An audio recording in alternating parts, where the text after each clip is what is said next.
ఒక కన్నతల్లి కేవలం కొన్ని చీరల కోసం, కాస్త డబ్బుల కోసం తన 12 ఏళ్ల కూతుర్నే ఒక కామాంధుడికి అమ్మేసిందంటే మీరు నమ్ముతారా?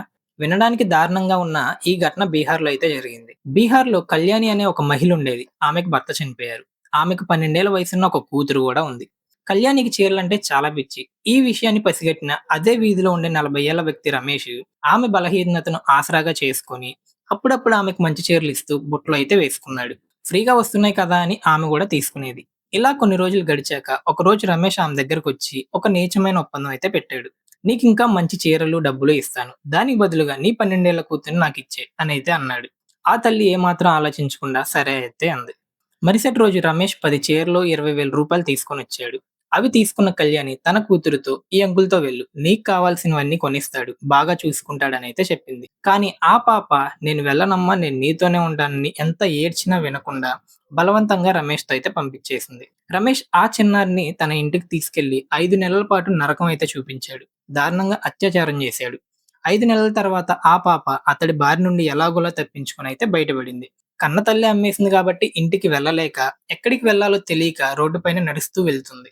అటుగా వస్తున్న ఒక ఆటోను ఆపి, "అన్నా, నా దగ్గర డబ్బులు లేవు. దయచేసి నన్ను రైల్వే స్టేషన్‌లో దించు" అనైతే అడిగింది. కానీ ఆ ఆటో వాడు గూడా కామాంధుడే. సరే అని ఆ పాపను ఆటోలో ఎక్కించుకొని ఎవరూ లేని ప్రదేశానికి తీసుకెళ్లి దారుణంగా అయితే అత్యాచారం చేశాడు.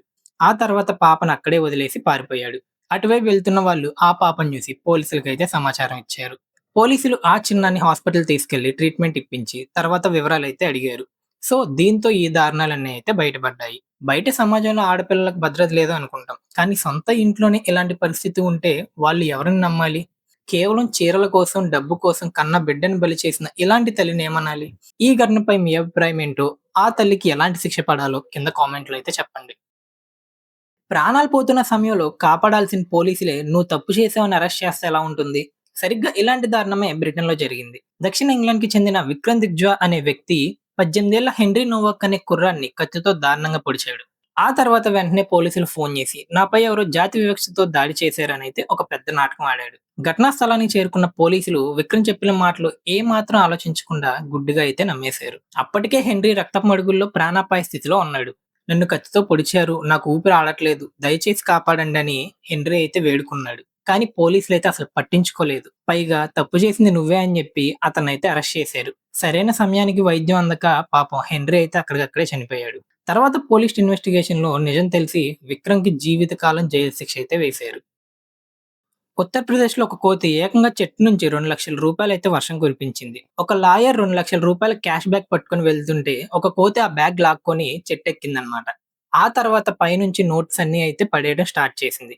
అక్కడున్న వాళ్ళు హెల్ప్ చేసి చాలా వరకు డబ్బులైతే వెనక్కిచ్చారు.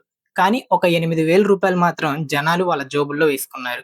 అయితే ఇక్కడో పెద్ద ట్విస్ట్ ఉంది. ఇదంతా ఒక పెద్ద స్కామ్ అని ఆఫీసర్స్ అయితే గుర్తించారు. మీరెప్పుడైనా బృందావనం లాంటి పెద్ద పెద్ద టెంపుల్స్‌కి వెళ్తే అక్కడ కోతులు మన ఫోన్‌లు లాక్కెళ్లడం చూసే ఉంటారు. ఆ ఫోన్స్ అన్ని వెనక్కి కావాలంటే అక్కడే ఉన్న కొందరు లోకల్స్ అయితే మన దగ్గర నుంచి డబ్బులైతే డిమాండ్ జేస్తారు. అంటే ఇదంతా వాళ్ళే కోతులకు ట్రైనింగ్ ఇచ్చి చేస్తున్నారనమాట. సో, ఇదంతా ఒక పెద్ద రాకెట్ అనైతే తెలిసింది. నా ఒపీనియన్ ఏంటంటే ఇలాంటి మూగజీవాలను వాడుకొని జనాలను మోసం జేసి సంపాదించిన డబ్బులు ఎప్పటికీ నిలబడదు.